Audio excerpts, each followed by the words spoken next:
আজকের এই ভিডিওর মাধ্যমে তেঁতুল পাতা খাওয়ার উপকারিতাগুলো আপনাদের কাছে আমি তুলে ধরব, তাই সম্পূর্ণ ভিডিওটি দেখার জন্য অনুরোধ করছি। 1. জ্বর উপশমে সহায়ক। তেঁতুল পাতার রস বা কাথজল কমাতে সহায়তা করে। এটি শরীরের তাপমাত্রা নিয়ন্ত্রণে সাহায্য করে। 2. অম্লতা ও হজমে সহায়ক। তেঁতুল পাতার নির্যাস হজম শক্তি বাড়াতে সাহায্য করে এবং পেটের অম্লতা কমায়। বদহজম ও গ্যাসের সমস্যায় উপকার পাওয়া যায়। 3. বাত ও গাঁটের ব্যথায় উপকারী। তেঁতুল পাতার পেস্ট বা রস ব্যথাযুক্ত স্থানে ব্যবহার করলে আরাম মেলে।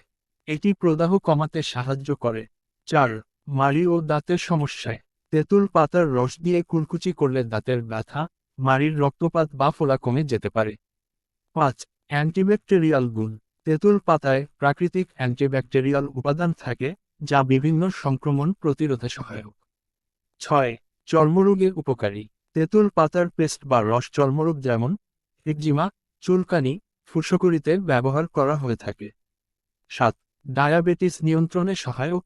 প্রাথমিক পর্যায়ে কিছু গবেষণায় দেখা গেছে তেঁতুল পাতার নির্যাস রক্তে শর্করার মাত্রা কিছুটা নিয়ন্ত্রণে রাখতে সাহায্য করতে পারে, তবে এটি চিকিৎসকের পরামর্শ ছাড়া ব্যবহার করা উচিত নয়। শেষ পর্যন্ত ভিডিওর সাথে থাকার জন্য আপনাকে অসংখ্য ধন্যবাদ। আশা করি আমাদের এই ভিডিওটি থেকে আপনি অনেক উপকৃত হয়েছেন। আবারও দেখা হবে পরবর্তী ভিডিও নিয়ে, ততক্ষণ আপনারা সবাই সুস্থ ভালো থাকুন।